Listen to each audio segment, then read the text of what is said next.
Hello students, welcome to my YouTube channel. आज हम अपने इस वीडियो में हमारा जो चैप्टर है land, soil, water, natural vegetation and wild life resources class 8th का जियोग्राफी का सेकंड चैप्टर है, ये उसको आगे बढ़ाएंगे। आज हम अपने इस वीडियो में वाटर रिसोर्सेज के बारे में जानेंगे।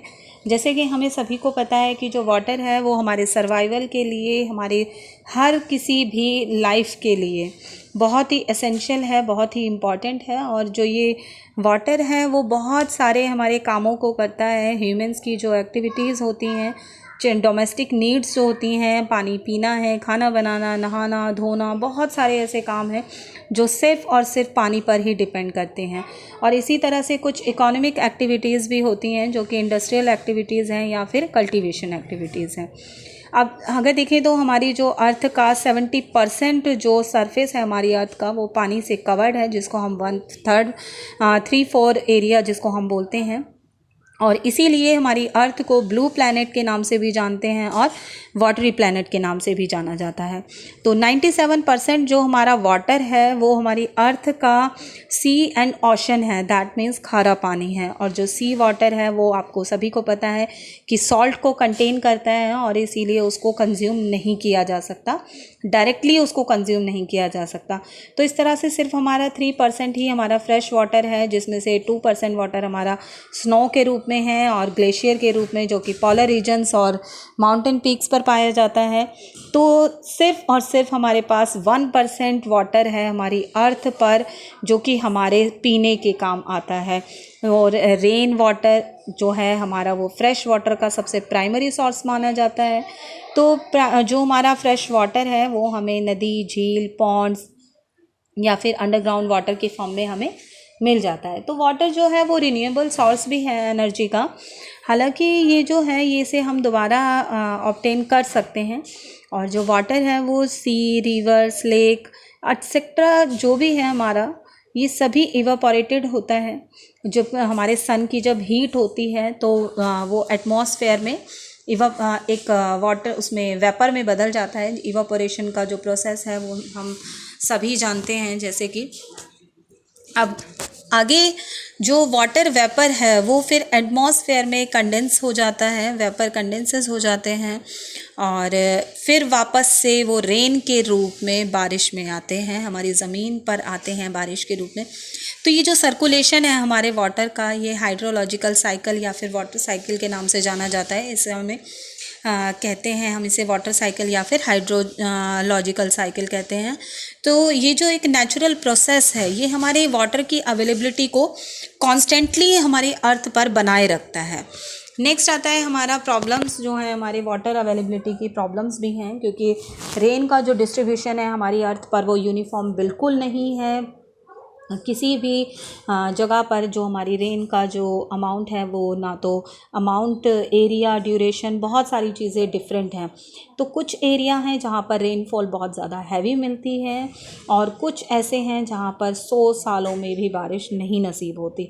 तो कुछ जो रीज़न्स होते हैं जहाँ पर पूरे साल बारिश होती है, अदर हैंड अगर हम देखें तो बहुत ही कुछ महीनों में वहाँ पर बारिश होती है। तो इस तरह से ये बिल्कुल ही क्रिस्टल क्लियर है, जो फ्रेश वाटर का जो डिस्ट्रीब्यूशन है हमारे अर्थ पर वो बिल्कुल ही अनइवन है। तो ये जो अफेक्ट है हमारा अनइवनली डिस्ट्रीब्यूशन, ह्यूमन रिसोर्स है, जैसे ह्यूमन रिसोर्स को बहुत ही इफ़ेक्ट करता है ये।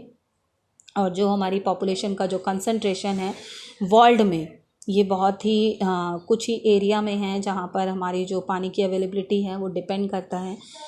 और जो पॉपुलेशन की जो डेंसिटी है वो भी लो करता है कुछ एरिया में जहाँ पर पानी अवेलेबल नहीं होता, क्योंकि ऐसी बहुत सारी जगह हैं जहाँ पर पानी आसानी से नहीं मिलता।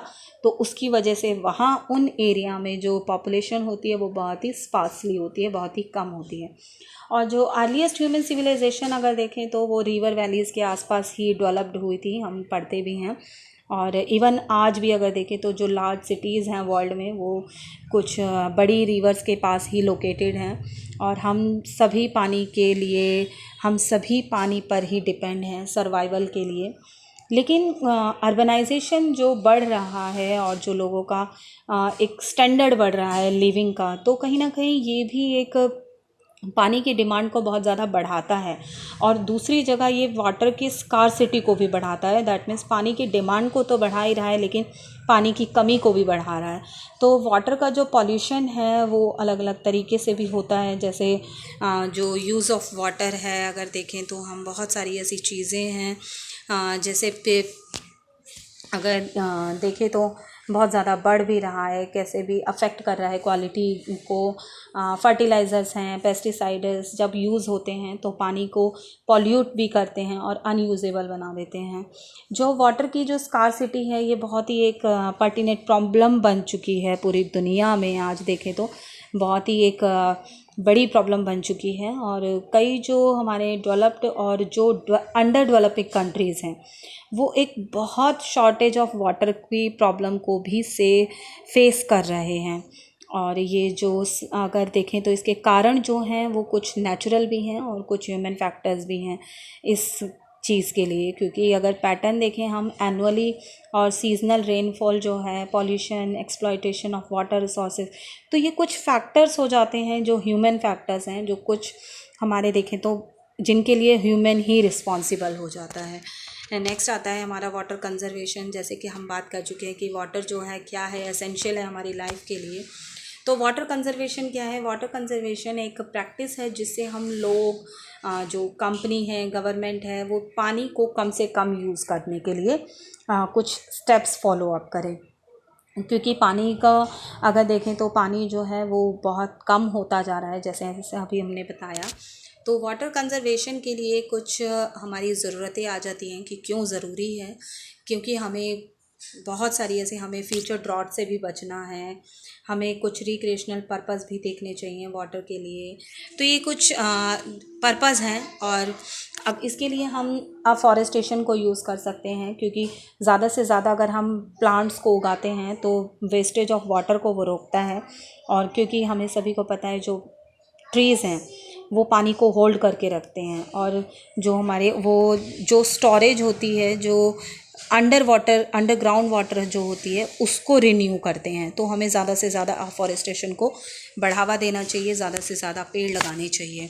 अगर डैम्स के लिए देखें तो डैम्स हमें मल्टीपर्पज़ प्रोजेक्ट्स जो होते हैं वो ऑलरेडी स्टार्ट भी हो चुके हैं और हो भी रहे हैं। नदियों पर डैम्स बनते हैं जो कि पानी को कंजर्व करने का एक बहुत ही इफ़ेक्टिव वे होता है।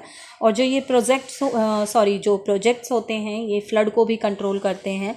लेकिन पानी का जो फ़्लो होता है वो रिवर में रेगुलेटेड होता रहता है। तो वेस्टफुल फ़्लो होता है जो वाटर का, उसको भी चेक किया जाता है। तो और इससे भी ज़्यादा क्या चीज़ होती है, उसमें जो पानी सप्लाई किया जाता है वो कुछ कैनाल्स के थ्रू उनको सप्लाई किया जाता है। जिन एरिया में पानी की कमी होती है तो इन डैम्स के थ्रू वहाँ पर सप्लाई किया जाता है। तो हाइड्रो इलेक्ट्रिसिटी भी प्रोड्यूस की जाती है। और इसके बाद में आ जाता है जो आर्टिफिशियल बिल्डिंग, लेक्स को बनाना या टैंक्स को बनाने से भी हम पानी को स्टोर कर सकते हैं। तो बहुत सारी ऐसी जगह हैं, जैसे हमारे साउथ इंडिया है जहाँ पे लैक ऑफ पेनियल रिवर्स हैं, तो इसीलिए वहाँ पर पानी को कलेक्ट करने के लिए लार्ज टैंक या फिर आर्टिफिशियल लेक्स बनाई जाती हैं ताकि पानी को कंजर्व किया जा सके, ज़्यादा से ज़्यादा कंजर्व किया जा सके। आगे आता है, अगर हम इरिगेशन टेक्निक्स को इम्प्रूव करें तो भी हम पानी को बहुत ही बचा सकते हैं, ताकि पानी का जो इवापोरेशन है वो हो सके। सीपेज है, जो ये सारी चीज़ें हैं, हम इनको अगर बेहतर टेक्नोलॉजी को यूज़ करें तो हम इसको भी वेस्टिंग होने से बचा सकते हैं। स्प्रिंकलर्स हम यूज़ कर सकते हैं, ड्रिप इरिगेशन को हम यूज़ कर सकते हैं। तो ये कुछ इफ़ेक्टिव इरिगेशन टेक्निक्स होती हैं जो कि वाटर लॉस को रिड्यूस करती हैं। रेन वाटर को हम किस तरीके से हार्वेस्ट कर सकते हैं, जब भी एक ये वाटर कंजर्वेशन के लिए बहुत ही इफ़ेक्टिव मेथड हो जाता है। क्योंकि बारिश होती है और उस पानी को हम अगर बचा लेते हैं, इस पानी को बचाने के लिए कुछ प्रोसेस होता है। प्रोसेस में हम दो तरीके से बचा सकते हैं। एक तो roof top rainfall harvesting rain water, और दूसरा होता है सरफेस रन ऑफ हार्वेस्टिंग। तो दो तरीके से हम इस रेन वाटर को हार्वेस्ट कर सकते हैं।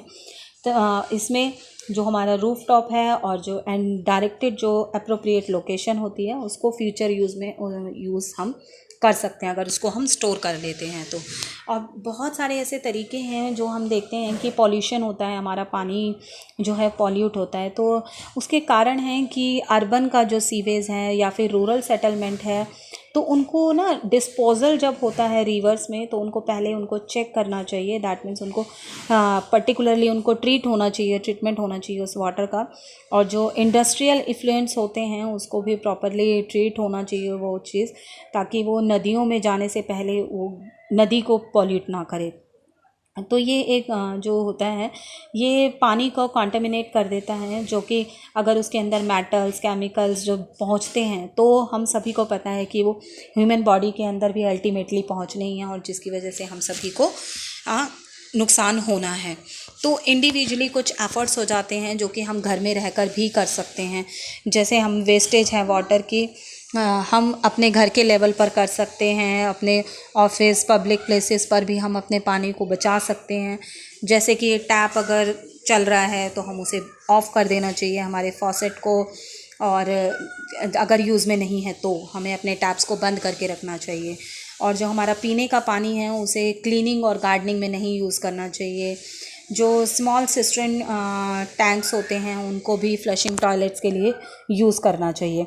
तो एक ये ह्यूमन लाइव्स की सेफ्टी के लिए और अदर जो हमारे एनिमल्स हैं उनकी सेफ्टी के लिए ये बहुत ही एक तरीके हो जाते हैं जिनके लिए हम अपने वाटर को पॉल्यूशन होने से हमें बचाना हमारी ही ड्यूटी बनती है। तो इंसान जो है हम और आप पानी को बचा सकते हैं। बायोस्फीयर को कंजर्व रखने का ये एक तरीका होता है कि हम अपने जो हमारा वाटर रिसोर्स है हम उसको कंजर्व करें। तो आज की वीडियो में बस इतना ही। आगे की वीडियो को देखने के लिए subscribe my channel. Please subscribe my channel. Thanks for watching this video. Please subscribe my channel. If you like it, please like, share and subscribe.